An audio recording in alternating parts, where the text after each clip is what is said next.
भिखारी दरअसल एक मिलियनर बन चुका है या फिर वो एक अदद बैंक अकाउंट का मालिक भी है जिसमें करोड़ों रुपए पड़े हैं। एक तखमीने के मुताबिक इस वक्त दुनिया भर में टॉप लेवल के प्रोफेशनल भिखारी 40% पढ़े लिखे नौजवानों से ज्यादा अच्छा कमा रहे हैं। इसलिए कहा जाता है कि आजकल के बेकारी मुस्तहकीन कम और पेशावर ज़्यादा हैं, जो कि एक दिन में अपनी प्रोफेशनल गदागरी की तकनीक से हज़ारों रुपए की दिहाड़ी लगा रहे हैं। आज की वीडियो में हमने 7 ऐसे ही बेकारियों का जिक्र किया है जो दुनिया के अमीर 3 बेकारी कहलाते हैं या जिनकी नेटवर्थ लाखों या करोड़ों में है। हमारे साथ रहिएगा।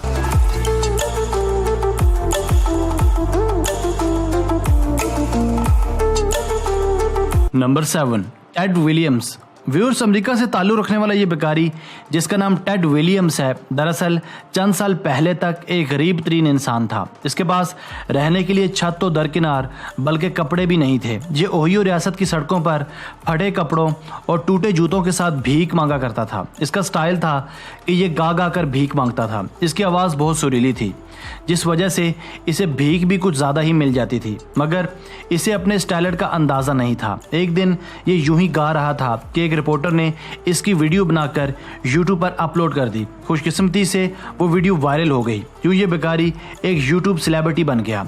यूं ये बेकारी जल्द ही एक अच्छा सिंगर भी बन गया और साथ ही साथ एक मिलियनर भी बन गया। अब इसके पास अपने बैंक अकाउंट्स हैं जहाँ करोड़ों रुपए पड़े हैं।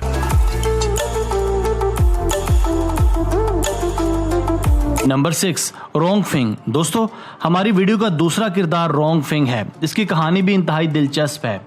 एक दौर में ये भी बहुत गरीब था। ये अपनी रातें सड़कों की फुटपाथों पर सोकर गुजारता था। इसके पास भी 2 वक्त का खाना खरीदने के पैसे नहीं थे। ये दिन भर भीख मांगता और बामुश्किल अपना गुजर बसर करता था। एक दिन ये भीख मांगता एक नूडल शॉप पर गया। ये शॉप एक खातून की थी। इस औरत को इस पर तरस आया। इसने इसे भीख देने की बजाय कुछ ज़्यादा पैसे दे दिए ताकि ये इन पैसों से कोई छोटा मोटा काम शुरू कर सके।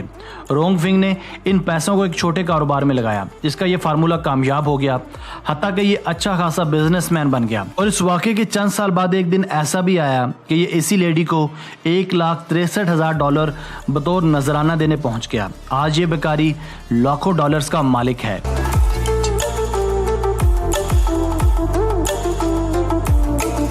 Number 5, Simone right.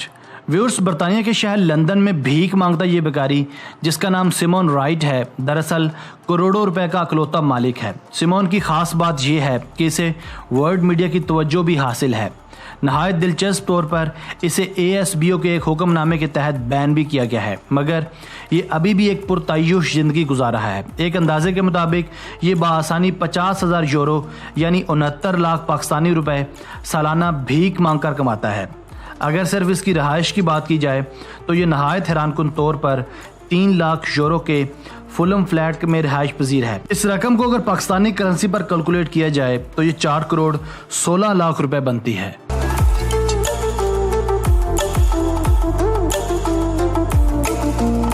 Number 4, Alisha. दोस्तों, अलीशा नाम की ये बेकारी खातून भी करोड़ों रुपए की मालकन है। ये एक 100 साल की बेकारन थी जिसकी कुछ अर्सा पहले डेथ हो चुकी है। इसकी मौत के बाद जब इसकी प्रॉपर्टी और जायदाद का तखमीना लगाया गया तो पता चला कि इसने अपने तरके में $1 मिलियन की खती रकम छोड़ी है। मजीद बरा इस बात का भी इंकशाफ हुआ है कि इसकी प्रॉपर्टी में 4 बुलंदोबाला इमारात, कीमती जेवरात और सोने के सिक्के भी शामिल थे जिनकी कीमत बिलाशुबा करोड़ों रुपए में बनती है। अलीशा का ताल्लुक सऊदी अरेबिया से था।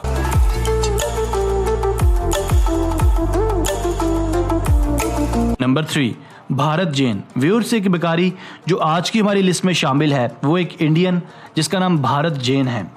भारत जैन पाटेल नगर में एक BHK अपार्टमेंट के मालिक हैं। इस अपार्टमेंट की कीमत 80 लाख रुपए है। जैन ने एक दुकान भी ओपन की है जिसका माहाना रेंट 10,000 रुपए है। जैन माहाना 75,000 इंडियन रुपए महज भीख मांगकर इकट्ठा करता है।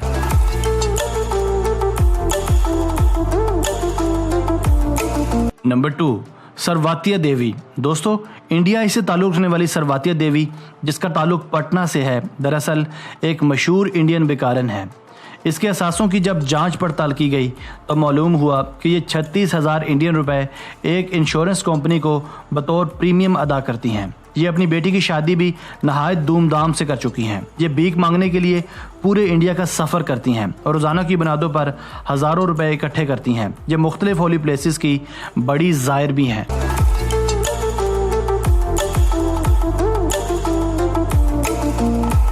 नंबर 1, लक्ष्मी दास। व्यूअर्स, हमारी आज की वीडियो की आखिरी बेकारन एक इंडियन उम्र रसीद खातून लक्ष्मी दास हैं। लक्ष्मी दास ने साल 1964 में तब भीख मांगना शुरू की जब इसकी उम्र सिर्फ 16 साल थी।